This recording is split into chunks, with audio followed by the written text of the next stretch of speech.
तुमच्या चुकी काढायला आलेलं नाही, त्यामुळे माझ्याबद्दल काय गैरसमज करू नये नम्र विनंती. आणि आपण हे देऊळ समजतो आणि देवाचे ह्या देवळाकडे तुम्ही देवता आहात, तर तुमच्याकडे प्रार्थना करतो. नाही असं काय प्रार्थना नाही, तुम्ही आमची आहे ना जबाबदारी आहे. तुम्हाला नाही का देव घेऊ नका. हा नाही तुम्हाला नाही. सर, पहिली गोष्ट म्हणजे हा जो इलेक्ट्रिसिटीचा प्रॉब्लेम आहे तो फक्त रस्ता खोदण्यामुळे आहे. कारण 1991 ला पहिल्यांदा कॉन्क्रिटिंग चालू झालं, 30 वर्ष झालं. तुम्ही प्रत्येक वॉर्डमध्ये फक्त 1, 2 किंवा 3 रस्ते खोदायचे. माझ्या बी वॉर्डमध्ये 23 रस्ते खोदले. मी त्याच्यावर FIR रजिस्टर केलं की हे तुम्ही करू शकत नाही. दुसरी गोष्ट अशी आहे की तुमची फायर ट्रॅफिक एनओसी मध्ये काय म्हणतं की अर्धा रस्ता सोडा आणि अर्धा रस्ता जायला द्या.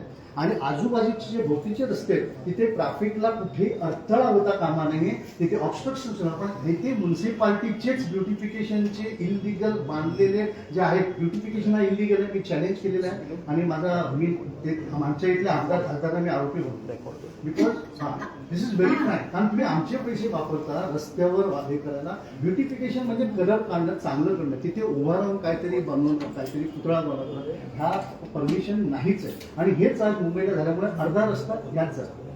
तिसरी गोष्ट काय की ज्यावेळी रोड डिगिंग होते ना, त्यावेळी हे कॉन्ट्रॅक्टरला टाइम दिलेलं असतं की इतक्या दिवसात तुमच्या वॉटर पाईप तुटते, इलेक्ट्रिकचं कनेक्शन सुट, हे सर्व जेवढं होतात ते रोड डिगिंगमुळे होत आहे. आणि हा आमचा दुर्भाग्य. कारण माझा BHT मधल्या वरच्या वरिष्ठांशी चांगले संबंध आहे. BHT मधल्या तेव्हा मला सर्व इन्फॉर्म साहेब आम्हाला असं होतं, रोड डिगिंग झाल्यापासून जेवढे फॉल्ट आले ते 10 ते 12 पटींनी जास्ती आले. त्यामुळे रोड डिगिंग हा दर वॉर्डमध्ये, प्रत्येक वॉर्डमध्ये फक्त 1, 2, 3 रस्तेच खोदावे. 20, 25 रस्ते खोदायला देऊ नये, ही पहिले आपल्याला नम्र विनंती. दुसरी गोष्ट, बस ट्रान्सपोर्ट बद्दल म्हणतात. 5 वर्ष 2016-17ला 4800 बसेस होते. आज 2459 बसेस आहेत आणि ते पण भाड्याचे आहेत. आणि त्यावर सुद्धा तुम्ही भाड्याने कशाला घेतलेले की खर्च कमी करण्यासाठी. आता हे 2500 बसेसचा खर्च 4800 बसेस खर्चापेक्षा जास्ती आहे. म्हणजे कुठेतरी मिसमॅनेजमेंट होतं, मॅन्युप्युलेशन होतं. त्यामुळे आपण यात लक्ष घालावं. आणि मी संपूर्णपणे, मी फक्त तुम्हाला दुखणं सांगत नाही, मी सोल्युशन घेऊन येतो आणि मी तुमच्याबरोबर खांदा लावून काम करण्यास सुद्धा तयार. तर बाकीचे लोक आता येतील जातील सांगतील, पण मी अभ्यास करून तुमच्या बरोबर राहील. आणि या मुंबईला माझं कर्तव्य आहे की आज मुंबईला मी काहीतरी देणं आणि ते मी कर्तव्य पार करतो. त्यानंतर वॉटर सप्लाय झालं, हे झालं. इथे ट्रान्सपोर्ट बसेस नसल्यामुळे मी माझ्या मोटरसायकलवर कोणी थांबलं, म्हातारी माणसं त्यांना घेऊन जातो त्यांच्या इथे सोबत. पण त्या उन्हात माझ्यासारख्याला उभा राहता येत नाही. तर म्हातारी माणसं, मी पण म्हातारच आहे, मी 68 वर्षाचं आहे, मी पण म्हातारच आहे. पण तरी सुद्धा मी लोकांना असं उभा राहून त्यांना कुठे माझं काम सोडतो आणि त्यांना घेऊन जातो. तर अशा प्रकारे आपण बसेस वाढवावे. बसेस जे आहेत तुम्ही इलेक्ट्रिक बसेस केले, हा फ्रॉड आहे. हा फ्रॉड ह्यासाठी आहे की त्याची किंमत 300 पटीने आहे CNG पेक्षा.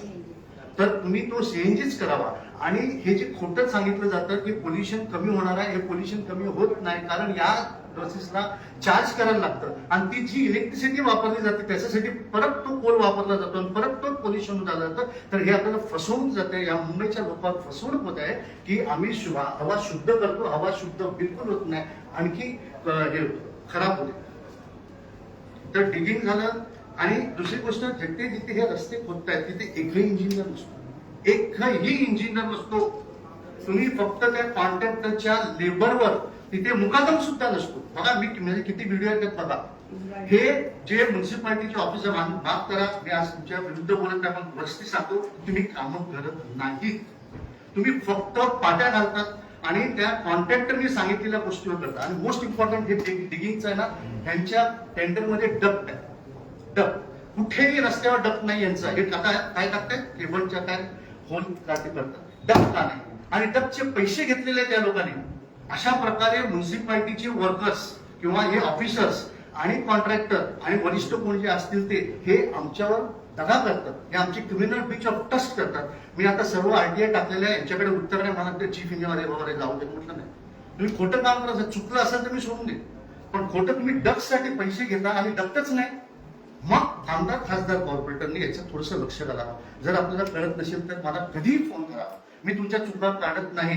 पण निश्चितपणे माझं जो ज्ञान आहे या मुंबईसाठी मी वापरतो. आजच्याच न्यूजपेपरमध्ये तुम्ही पाहिलं, तर प्रत्येक न्यूजपेपरवर आले की IPS ऑफिसर्सवर चार्जशीट फाईल झाली माझ्यावर.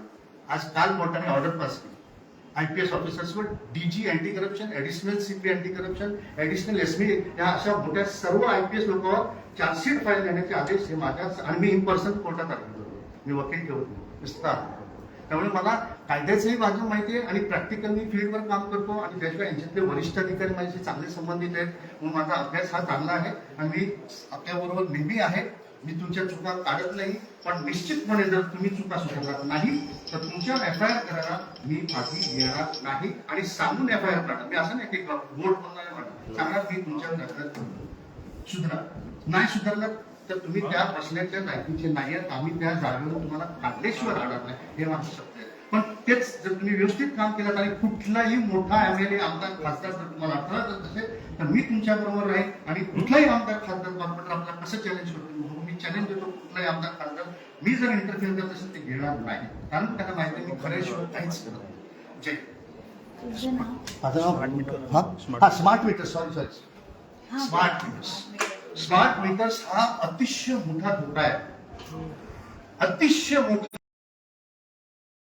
लॉन्च केलाय, MSCच्या जजेसवर लॉन्च केलेला आहे, डिजिटलवर लॉन्च केलाय, मग श्रीनिवासवर केलाय आणि additional municipal commissioner city Ashwini जोशीवर केलेला आहे. यांच्यावर मी त्यांना आरोपी केलेला आहे, ऑर्डर साठी ठेवलेली आहे. हा स्मार्ट मीटर्स हा RDSC स्कीम खाली. RDSC स्कीम तुम्हाला सगळ्यांना माहितीच असेल. RDSC स्कीम ही फक्त स्टेट ओन्ड इलेक्ट्रिसिटी कंपनीसाठी आहे, म्हणजे ज्याचे मालक स्टेट ओन्ड गव्हर्नमेंट कंपनी आहेत त्या आहेत, म्हणून त्यांना सेंट्रल गव्हर्नमेंटनी सबसिडी दिली आहे. पण आज काय होत आहे, BST ही स्टेट ओन्ड नाही आहे, ही BMC अंडरटेकिंग आहे, it is registered under company आहे. MSCDCL जी आहे ही कंपनी